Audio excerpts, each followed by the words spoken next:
making the decision to step away obviously is something that unfortunately a lot of people have to face, and it's the decision of whether to follow your career. Late on Sunday, or in Sunday evening, there was a decision made to cancel the crossings on Monday because they were having ongoing mechanical issues. It's a great group of 5, and this is just the start for the NCDC up here. We've got more plans in the futures.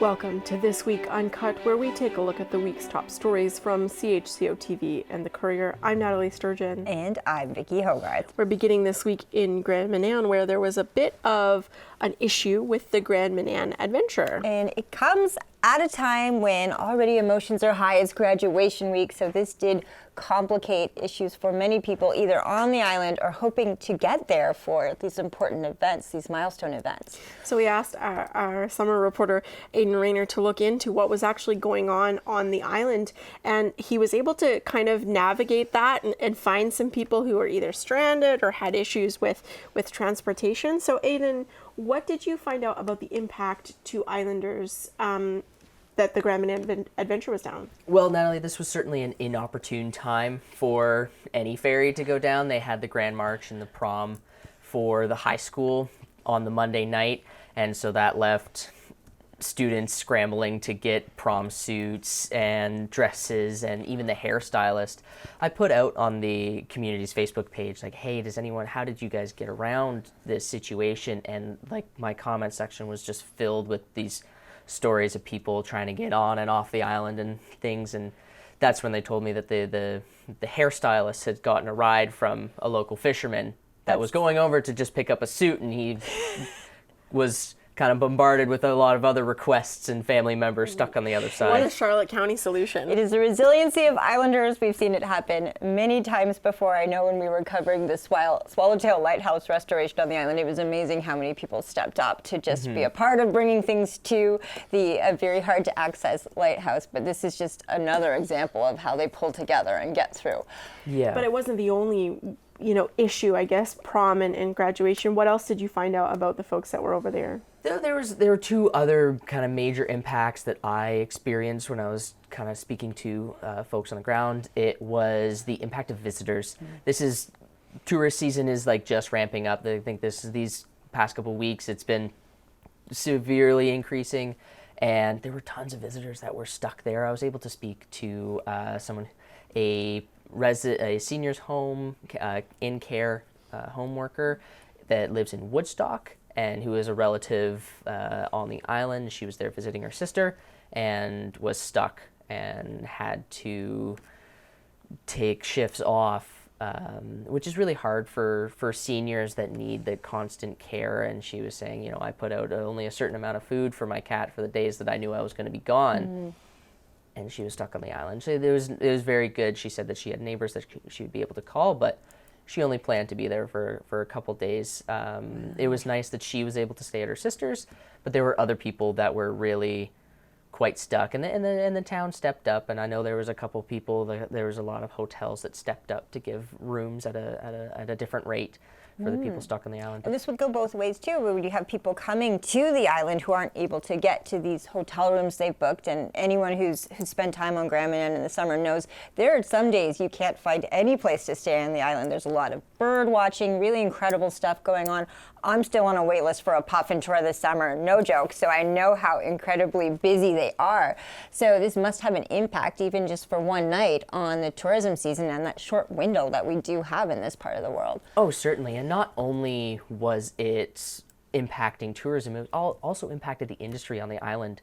I spoke to Casey Benson of the Benson Company Lobster, and he said that he had around $600,000 of lobsters that were kind of stuck on the island that had to be delayed from the space that they took up on flights to go to Europe. And that was their 3rd shipment to the European market ever. They started back in May, and he was telling me that those 3rd shipments are the most important, because the first one they do a small order and they see how you perform. The second one, a little bit more of the same, but you establish a rapport with your customers on the third shipment, and those were really big. And to have to delay those didn't send a good message, because as much as the customers care and feel for you, they just want their lobsters. And especially when they're big European customers, they're going to go to the most consistent source, and having to rely on a ferry isn't going to bode well for future shipments. And we're trying to build these new trade relationships, right, with Europe specifically, because there's currently tariffs on seafood for China, which is one of our biggest customers. So it is an interesting angle to this story that a trade partner in Europe was impacted by an issue with a ferry in Grand Manan. When we see these transport links broken even for a short period of time, it can have a big impact on many different industries. I know you went to the Blacks Harbor terminal just to get a vibe for what was going on the mainland side of things. What was it like to be there and see people frustrated? I think the lineups weren't terribly big. I think if I went there on Sunday, they would have been a lot bigger. I was there around midday on Monday, right actually when they got the news that the ferry would reopen at 5:30 p.m. on the Monday. And there were like a couple cars that were left there. They were mainly people who lived on the island that really had nowhere else to go. But I did see a couple transport trucks over in their kind of waiting area. Those were certainly eagerly waiting to get on a boat to get on the island. And by that time, I think most of the passengers had just kind of figured other solutions out for their travel. And for anyone unfamiliar with the ferry, we should stress too, this is, it's not like the Deer Island Ferry, the Campobello Ferry. This is an hour-and-a-half ferry ride. So on top of waiting for the ferry to come, you still have a long travel time ahead of you as well. It's quite a distance. It's not easy for these fishing boats to make these trips with prom dresses. It's not a short distance. It's quite a lengthy ride. No, it's quite a lengthy ride, and it only got longer after they kind of temporarily got the Grand Manan Adventure back up to one motor. And so usually they do 4 trips a day. They had to reduce it to 3 because the Grand Manan Adventure, to kind of get it started again, had to be running only on one motor. That will be fixed this weekend. At least that's what Greg Ryder, the general manager of Coastal Transportation, told me on the phone. He said the parts were already on their way up from the United States, and they were being worked on early this weekend. And also the Grand Manan 5, the backup that they didn't have this weekend because it was at regular maintenance in Shelburne, Nova Scotia, just by chance. And that will also be back and running on June 23rd, on the Monday. And after that, we'll see some more. We'll go back to the 4 trips a day rather than the 3 that it's operating on right now. So some of this just incredibly circumstantial bad luck. Very much so. So you spoke with the mayor as well. It sort of seemed like a perfect storm of circumstance that kind of hit the island all at once. What did she have to say? She had to say that Mayor Morse really liked to see how her community came together. Mayor Morse told me, and the quote was, Grand Mananers did what Grand Mananers do. And I thought that was really quite a lovely way to put it. You saw a lot of fishermen stepping up. Then it certainly wasn't the only fisherman wasn't just the guy that came up and went to go get the hairstylist. There were so many going back and forth to get family members to and from to see their kids graduating. Grand Mananers did what Grand Mananers do will be a quote I use many times, yes, and should use for many times in the past as well. We see it happen so often. Yeah, and I wondered, we talked a lot about this during the Campobello, when Campobello's ferry wasn't operating. These are such vital transportation links to these folks because they don't have any other option. And Grand Manan is even more unique because they can't go through the U.S. in the way that Campobello can in the winter. Does she have an idea of what she'd like to see happen, or is this just a matter of, hey, it was a series of bad circumstances? It was certainly a series of bad circumstances in this scenario right now. I spoke to her about what the plans are in the future and if the village was looking to replace the older Grand Manan 5, which is about 35 years old at this point. And she said that that's a long way down the line. These are massive costs that will have to be taken on by the province, because the province owns the two ferries that go back and forth to Grand Manan. And even I asked the province for comment, and they said those were way down the line. They haven't even started to think about building a new ferry. So certainly those are down the line, but I know when I spoke to Greg Ryder of Coastal Transport, he said there are so many contingency plans that they have in their kind of minds and their operation when things like this happen, is when they know that a big expensive shipment has been booked, they're alerting those customers immediately, and they assess the amount of food at the grocery store, the drugs at the pharmacy. There's so many contingencies that happen in that process that are accounted for, but at this stage, getting another ferry will be very far down the line at this point.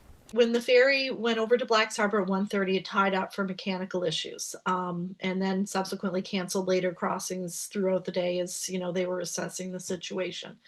So essentially, we had one trip that made it back to Grand Manan on Sunday. That would have been the 9:30 in the morning crossing.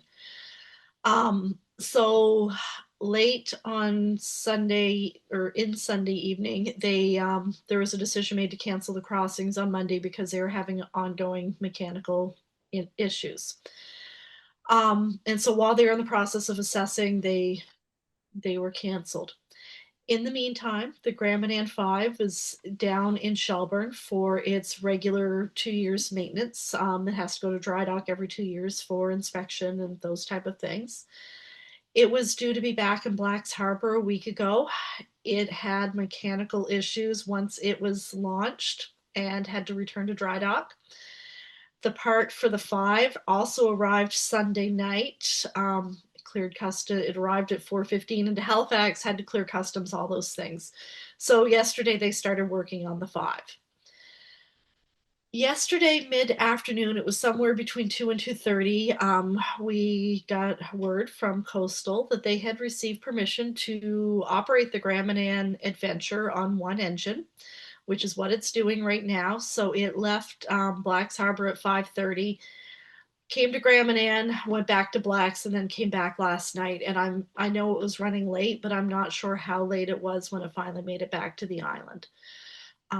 But that allowed them to clear up some of the vehicles that were over in Black's, get some of the people who were been stranded on Grand Manan since Sunday back to the mainland, and then they resumed crossings this morning, Tuesday morning. So so today they're operating and going forward for the next little bit. It will be 3 regular crossings. They will be longer duration because the Adventure's operating on one engine, so it doesn't have the speed that it does when it has both engines in use. And at this point, I think we're going to assess, hopefully tomorrow with DTI and Coastal, see how it's working, like if the timing is right on, what they've set the schedule, if it's able to maintain those times, if it needs to be lengthened out or shortened or any of those things. We'll have a better handle as well on where the 5 is, because that should be back in Black's Harbor hopefully on Wednesday. And that was a really long explanation of the timeline of what happened, but I think I've covered most of the highlights anyway of where we were yesterday, at least operationally with the ferry. How did you find the communication from Coastal Transport? Was that effective? I think it was. They were a little late with the notice canceling the crossings on Sunday. Like it was later. It was after the 1:30, and I think maybe into the 3:30 before we got the notice about the cancellation. And just for a little clarity on how things work for people who maybe aren't part of our community. Coastal will notify the village of Grand Manan. We have a Voyant emergency alert system. A lot of communities have that. But Grand Manan, we use it a lot for ferry cancellations. So the process is we have to get notification from Coastal, and then we will send out an alert to the community about what's going on with the ferry. So we've had that established communication chain. And then I know through the day Monday, it was. I think it was probably as frustrating for people as it was for everybody, because there wasn't a lot of information to provide. Like it was a lot of waiting to see what was going to happen. They were trying. They were pushing on getting the 5 ready as a backup in case the Adventure wasn't able to sail. They were working to get the Adventure repaired and hoping that it would be able to be repaired and get online. And then their second scenario was looking for permission to operate on one engine. So they were trying to push all 3 of those at once, but without being able to say, this is what we're going to do. I think there's always some caution about giving people false hope that, oh, we're going to be able to make this crossing, and then, oh, it's not this crossing, it's really 6 hours later or whatever it is. So I think you can always do better with communication, but I think there's also that uncertainty of not having anything to communicate, which Right. sometimes saying we don't know anything is as important as saying nothing. And how did you, this obviously wasn't an opportune time to lose a ferry. Can you explain a little bit about what was going on in Grand Manan on Monday night and how the ferry closure affected that? Sure. Well, I think, first of all, I need to say right off the bat that this is a busy time of year on Grand Manan. It's the end of our lobster season, so there's a lot of lobster product that's moving. Tourism is picking up, which it's a great time to come visit Grand Manan. I'll just throw that plug in there. Yeah. But it's, we have a lot of tourists who are starting to come to the island because the weather's improving. So the ferry has been incredibly busy. Just flat out, if you're not on time for your reservation, you're probably going to lose it and you may not get on the ferry. Like it's that busy. Compounded by that, our prom grand march for our graduating class was Monday night, and our graduation was on Wednesday. So for the students, there was an added level of stress around this, in particular for people who maybe were renting suits, for example, and someone was picking them up while they were away for the weekend and weren't making it home on Sunday. Or people who had, they may have friends who they were going with, or boyfriends, girlfriends, whatever, who were on the mainland, who were supposed to come over on Monday to be here for the prom and were not able to be here. People have family because it's kind of it's a big event. The community goes out, like there's probably, I don't know, 400 people out in the gym last night watching the Grand March. And so, you have family who are going to come over, to watch, and they were not able to come. And so I think, there was that, losing out on some of those memories, that piece of it for the kids, that was stressful. And then, there was the other level of uncertainty because now we're coming up to Wednesday and with graduation and all the things that were going around that, and not knowing if the ferry is going to be able to operate, if, they're going to be able to go to safe grad, if, what's going to happen around all those things.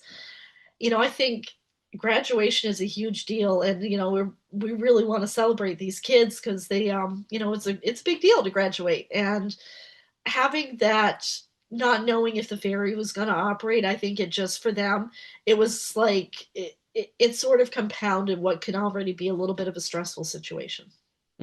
Right. And how did you see your community getting around the barrier, getting suits and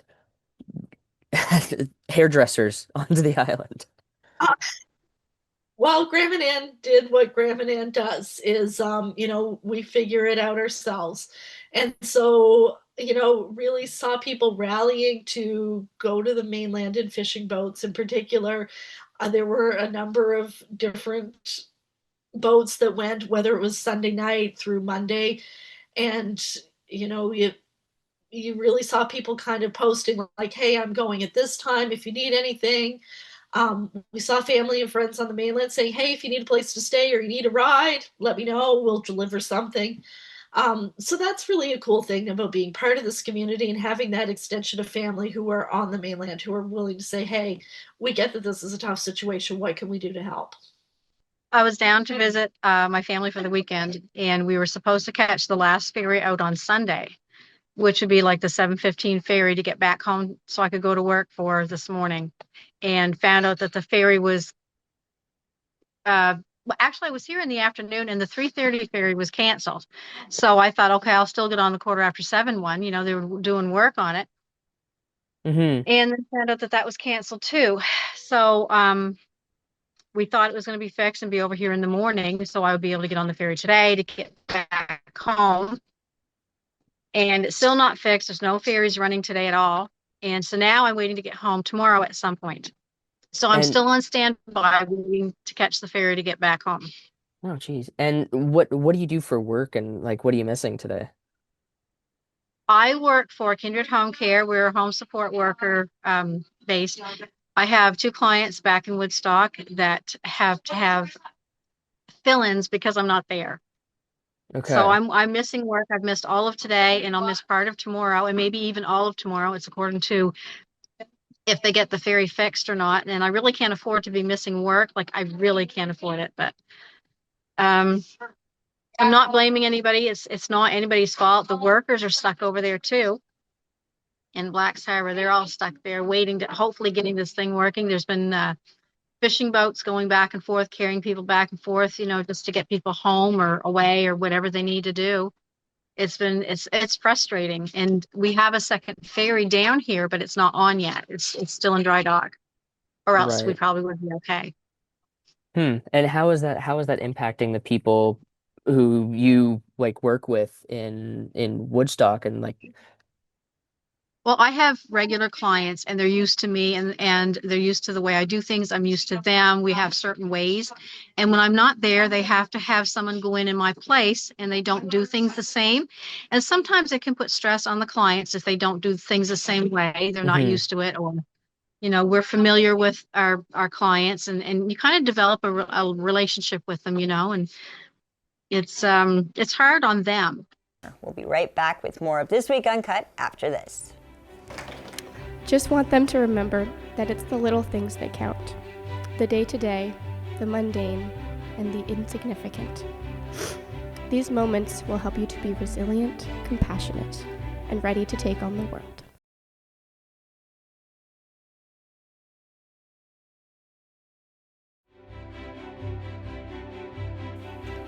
Welcome back to This Week Uncut. I'm Vicki Hogarth. And I'm Nathalie Sturgeon. And while prom and graduation was off to a bit of a rocky start for the folks on Graham and Ann, pun intended, it went very smoothly for the folks at Sir James Dunn Academy. Lukas Kohler, who spends his summers here with us, was part of that coverage, and he has been for the last several years, apart from last year in which you were a graduate of Sir James Dunn. What was the ceremony like? It was great. The ceremony went off without a hitch, despite the fog. It rolled in St. Andrews fashion. Any talk moving it to a rain date? The principal had the idea of maybe moving it to Friday, but they did go through with the ceremony with students wiping chairs. So how many graduates were there this year? There were 18 graduates, a small class for St. Andrews. What's the normal size? Around 26 to 30. My graduating class was 26. And a natural part of graduation is receiving scholarships and going to post-secondary education. What was that like for the 18 graduates? Yeah, the class received a lot of scholarships. They're a very small but mighty class. They achieved a lot of things in their time in high school. They volunteered a lot.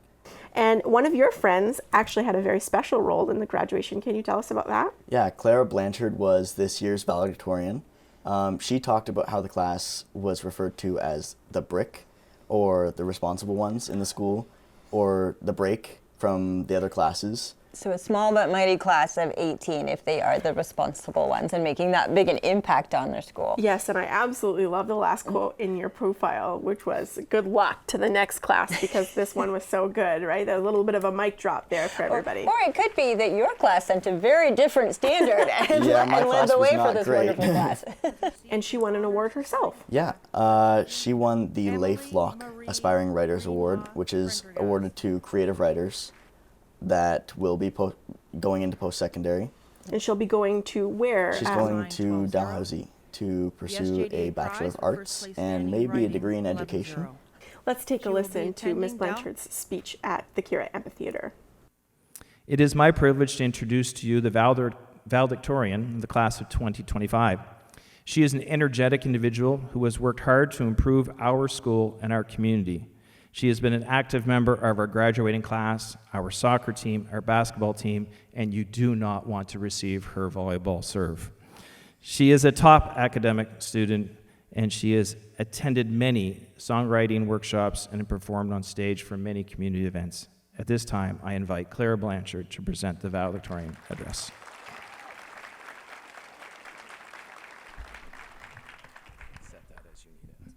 Thank you.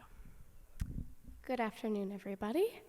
Fair warning, I am a crier, so I didn't bring my tissues, but I'm going to try my best to keep it together. So, good afternoon, everyone. I'm Clara, as you mentioned. Parents, family members, friends, and of course, my fellow graduating students of 2025, congratulations. Now I'm going to take you back in time a few months ago when I was honorably elected as valedictorian. Thank you very much. I had 4 months to write this speech, and in proper Clara fashion, I procrastinated hard. As the days ticked by, this moment crept closer and closer on my horizon. This horizon was particularly apparent on June 3rd, when I opened my laptop to start writing this for the first time. And I thought to myself, oh crap, I really should have started this sooner. My first attempt was overwhelming and stressful, and frankly, I had no idea what heartfelt and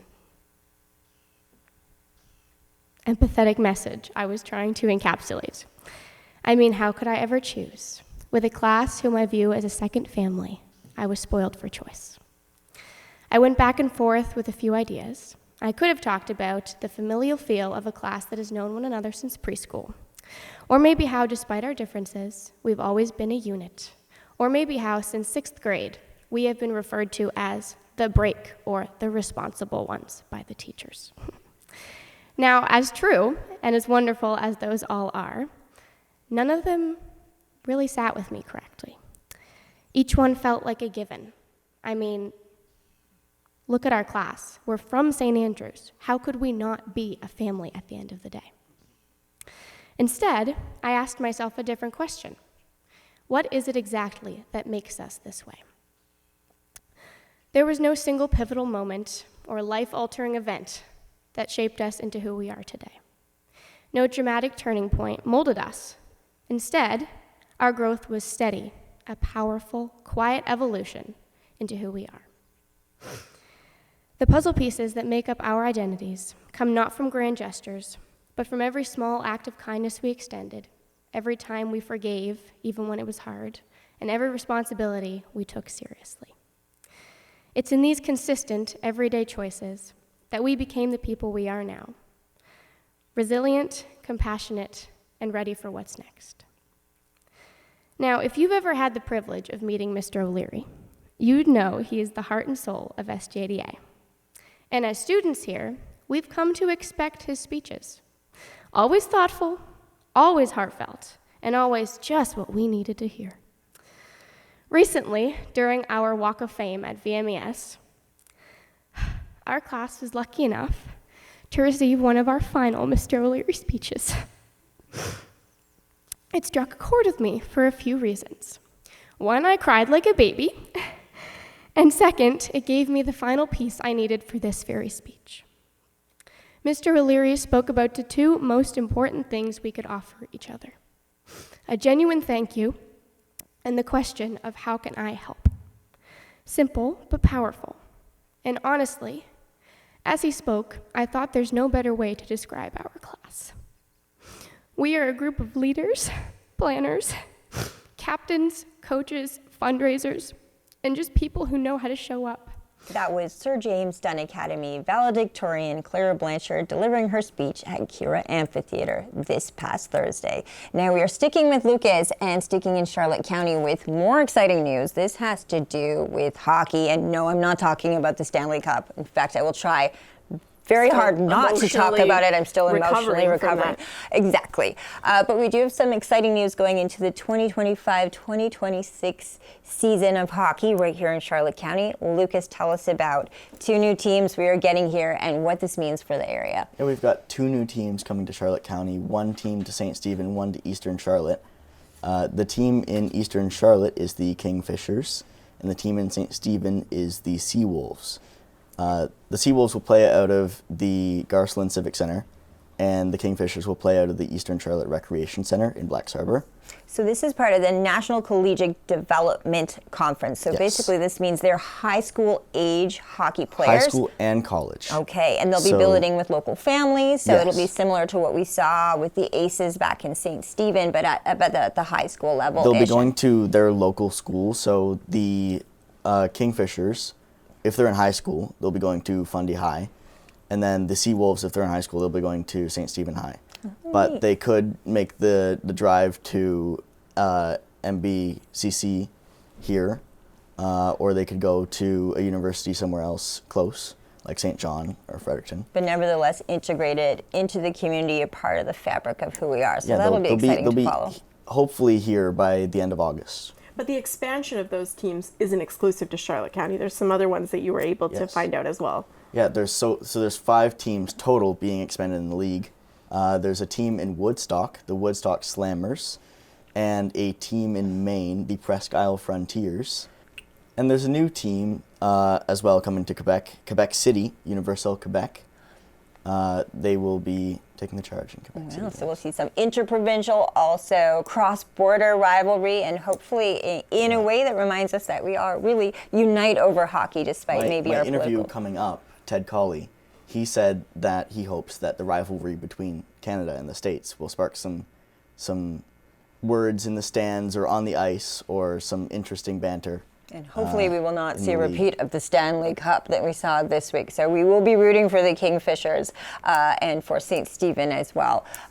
It will be an exciting time to see how we do, and hopefully without the same results that we saw in the NHL. Let's take a listen to the interview with Ted Colley, the owner of the Eastern Charlotte Kingfishers and St. Stephen Seawolves. So history with hockey, played at relatively high level. I played junior in Pickering, and I started a women's summer hockey league in 2005 in Southern Ontario. And amongst the 4 teams, we had 27 national team players from the U.S. and Canada. And from that, we branched out and we started the Canadian Women's Hockey League in 2007. And so I was the first paid commissioner of the Canadian Women's Hockey League back in 2006 and 2007 into 2007. It was a fun experience being a part of it and seeing what we could have done and growing the female game. My history with the NCDC is limited.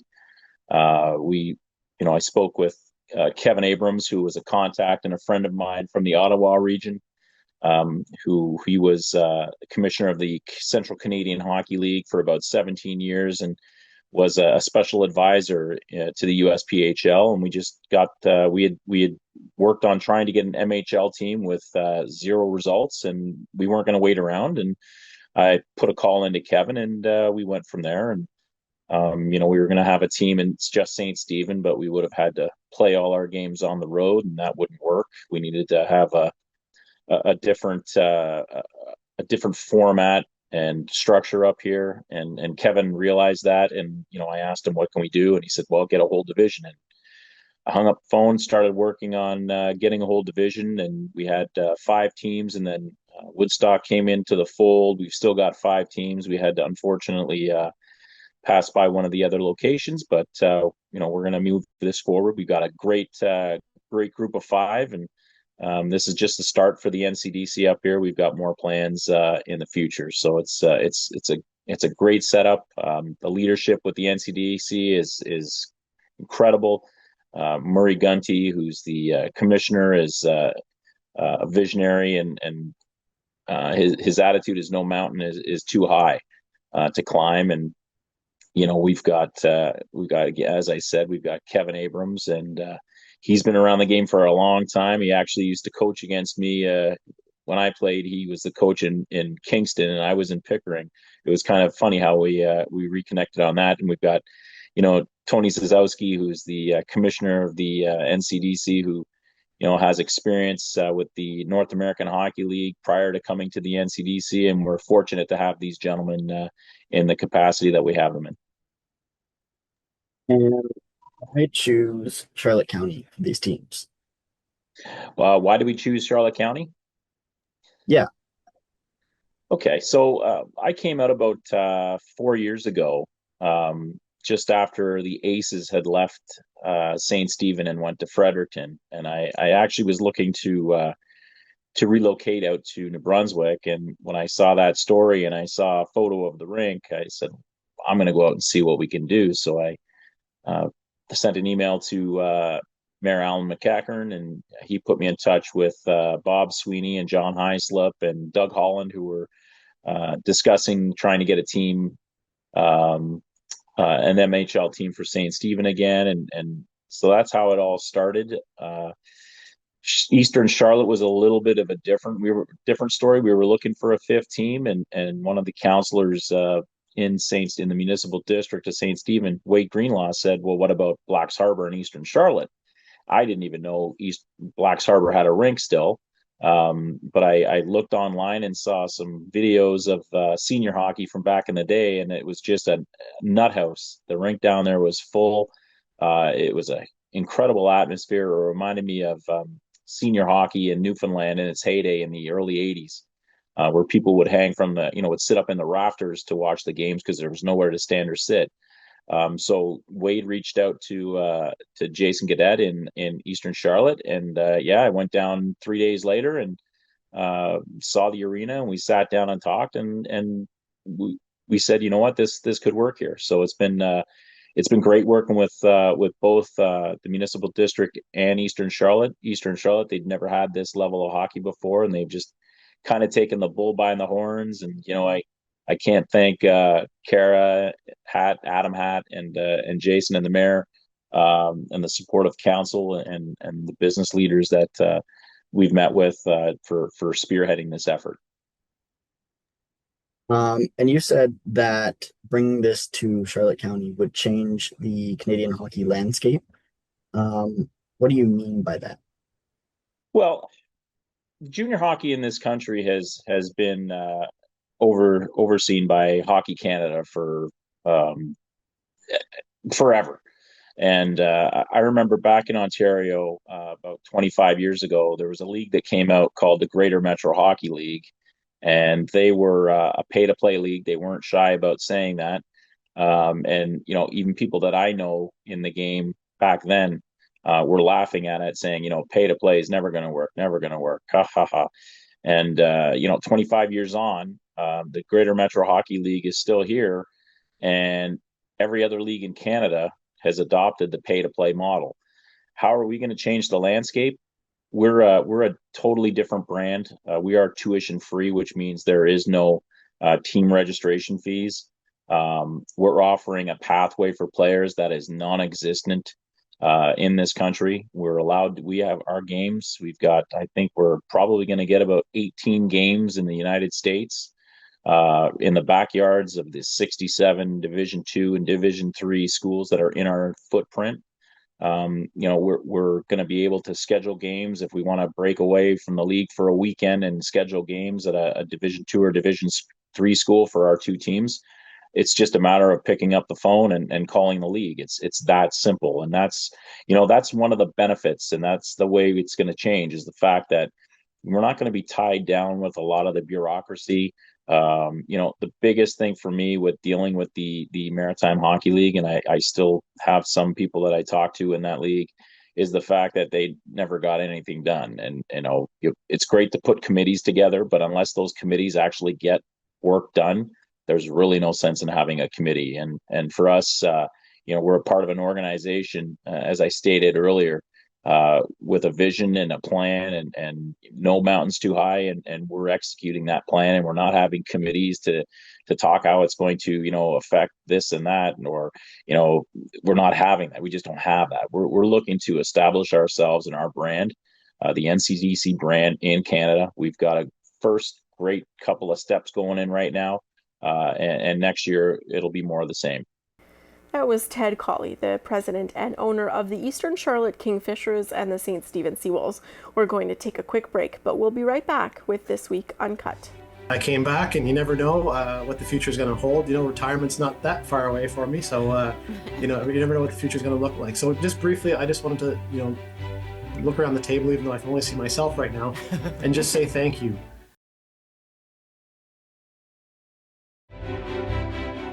Welcome back to This Week Uncut. I'm Nathalie Sturgeon. And I'm Vicki Hogarth. Councillor Jamie Hurdle in St. Andrews resigned this week. It's the second resignation we've seen from the council in the last several months, the first being former Mayor Brad Henderson, who was citing a desire to spend more time with his young family and his wife, Christina. Yeah, it was definitely a bittersweet moment. I think that Jamie Hurdle's been on council for over 4 years, and we're definitely used to seeing his face and having him a part of the decision-making process here in St. Andrews. But I think we saw that was on the horizon. He's been in many meetings via Zoom as he's been exploring a new work opportunity in Nova Scotia. So I think a lot of us thought this was on the horizon, but sad nonetheless. Yeah, so Hurdle has been a part of some significant decisions for council. He was first elected in 2021 and is part of an expanded mandate, or was, I should say, part of an expanded mandate by the provincial government for 5 years instead of 4. There is a general election that is scheduled in May of 2026. But he was a pivotal person in the development of the heritage bylaw, which has been very significant for the town of St. Andrews. We have a National Historic District downtown. We have plenty of properties that are considered historic. He also was part of getting the affordable housing across the line on Mowat Drive. He's been part of getting that ladder truck for the fire department, in which the firefighters were very a big part of advocating for. And so there's a lot that he's been able to accomplish in his time on council. And it probably does sound strange to anyone new to hearing about amalgamation, that after over 4 years you'd be resigning, despite the fact that there hasn't been an election in between. But again, here in St. Andrews, what we saw at the time of amalgamation was that we didn't dissolve the entire council. There had been a council elected for a year that was meant to serve a 4-year term. In most cases across New Brunswick, those councils dissolved and all went back to communities back to the ballot box to elect a new mayor, a new council. In St. Andrews, we just added councillors to Bayside and Shamcook, hence why Jamie Hurdle's been on for over 4 years and still had a year left to go, but unfortunately has had to step down for a job opportunity. Yeah, the transition facilitators decided it based on different things: population, how much geography you took in. In the case of St. Andrews, they added 2 councillors, so 3 councillors. My apologies. So that included the areas of Bayside and Shamcook, so 2 for Shamcook and 1 for Bayside. So that was all part of it. So now they have a pretty expansive council. They have 9 councillors. They are exploring the option of reducing that. They've sent the kind of model that they're looking at, which is 6 councillors, to the government for approval. It has been expressed that the minister is looking for smaller councils, so now they're down to 7, so they're one away from actually being where they want to be. But definitely significant when you think of that. We had former Mayor Brad Henderson step down the meeting before, and now Jamie Hurdle this meeting. So it is quite a drastic change when you go within that 1 month time frame to what we did know as our council to what we know going forward, with acting Mayor Kate Akagi at the head of the table now. Steve Neal is now acting deputy mayor. So it's taking a different shape despite many projects still in progress. Yes, and so for the public's knowledge, there will be no by-election held for St. Andrews for neither former Mayor Brad Henderson's position or Jamie Hurdle. The rules are that within 1 year of a general election, which is scheduled for May 2026, there are no by-elections, and both of those individuals resigned after the deadline. So that means there's no by-election. That means those seats will remain vacant until there is a general election in May of 2026. Okay, well, Jamie Hurdle's speech was quite emotional, quite moving. I know he was doing it via Zoom, but I could still feel the emotion in the room as his colleagues really had to say goodbye one last time. Let's take a to listen to Jamie Hurdle's speech at Monday night's council meeting for the town of St. Andrews. A whole speech written up and everything, but I figured I'd garbage that, just speak from the heart, because I think you guys have heard me go on long enough over the last 4 years. I just very briefly, obviously this was an extraordinarily difficult decision for me to make. For those of you that know me, and I know that all of you do, St. Andrews is always going to be my home, and the honor that I felt in being able to serve the community for the last 4 years, the privilege is never going to be lost on me. And making the decision to step away, obviously, is something that unfortunately a lot of people have to face, and it's the decision of whether to follow your career. And I have a lot more sympathy for my own father, who faced the similar decision when he was around my age as well, and of course had to follow his career out of town. But I came back, and you never know what the future is going to hold. Retirement's not that far away for me, so you never know what the future is going to look like. So just briefly, I just wanted to look around the table, even though I can only see myself right now, and just say thank you. There, I can see everybody now. Yeah. I consider you all at this table family, and now I know what the mayor was going on about, but I really do. And for those of you that may not think that I feel that way about you, know that I do. I consider that you all my friends. I consider you all respected colleagues, and I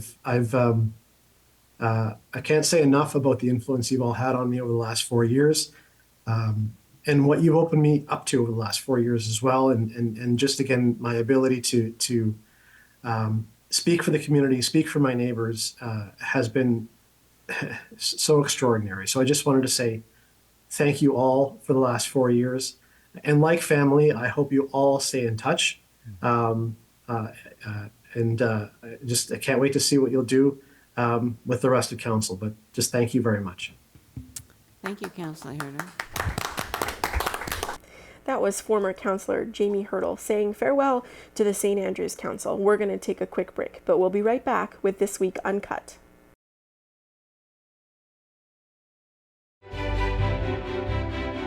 Welcome back to This Week Uncut.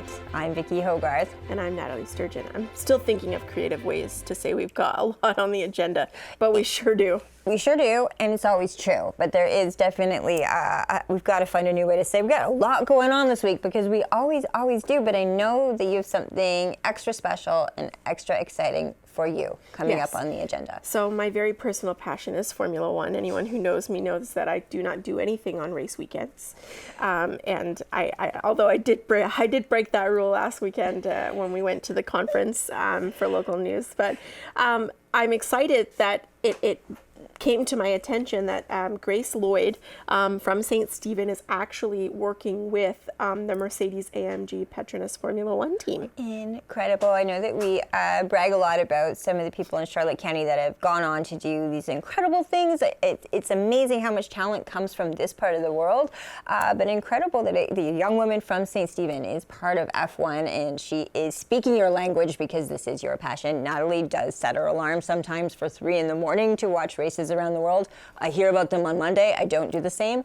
But I was really excited that this was a story that came to you, because it so speaks to who you are and some of your own passions. What did you learn from getting in touch with her so far? Well, it's important to know that I've worked for a couple of major networks, and I've never gotten to do anything about Formula One. So leave it to Charlotte County to give me this wonderful opportunity to, cross personal and professional interests. But yeah, I learned a lot. She does a lot of engineering work with machine learning and artificial intelligence.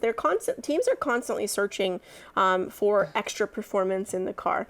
These cars are built to specific aerodynamics. They're entering a new era in 2026 of new technical regulations, which is a giant book of rules that they have to follow for certain parts of the car, the engine, the power unit, which is what powers the car, the batteries, that sort of thing. And I learned a lot about what she does. She mainly works as part of the factory. She gets to go to Brackley, which is where the factory is in the United Kingdom, where she currently lives.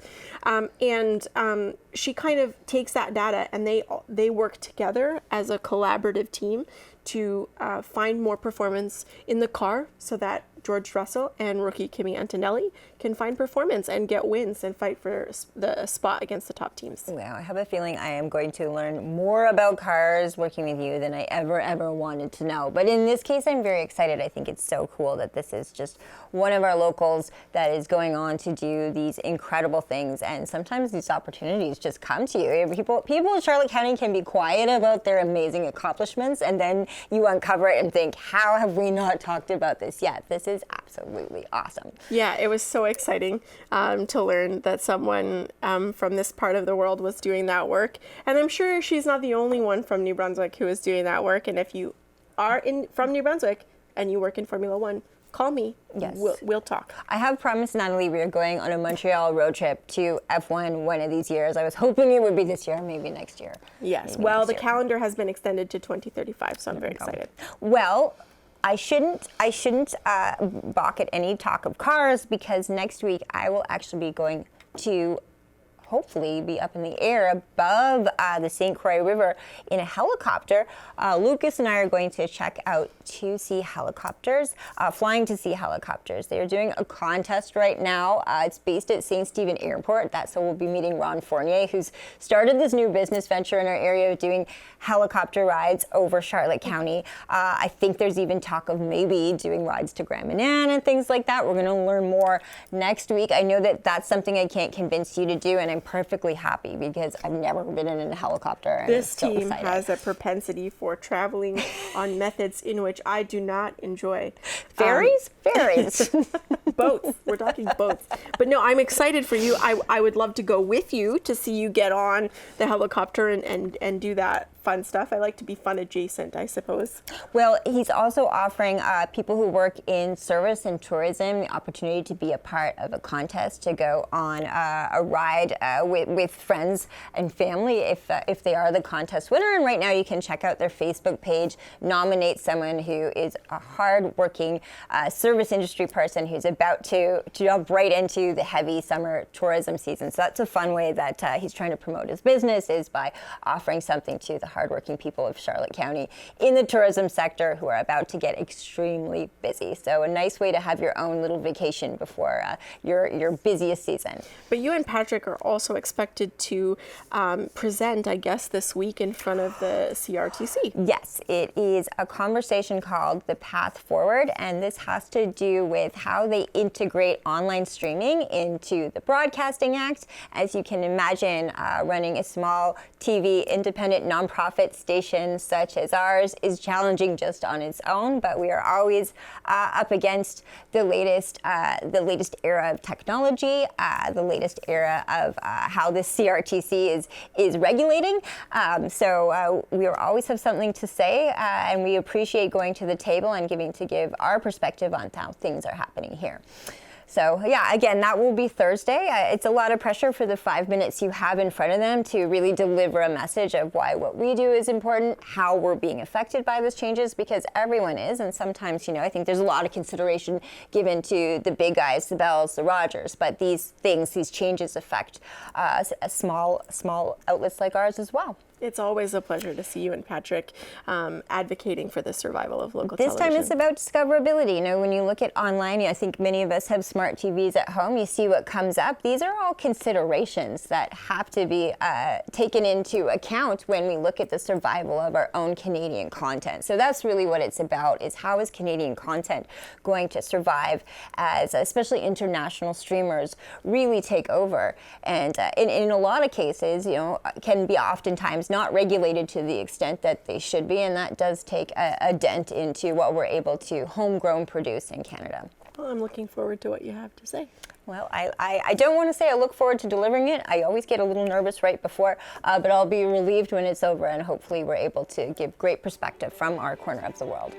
Thanks for watching This Week Uncut. We'll see you next week. I'm Nathalie Sturgeon. And I'm Vicki Hogarth.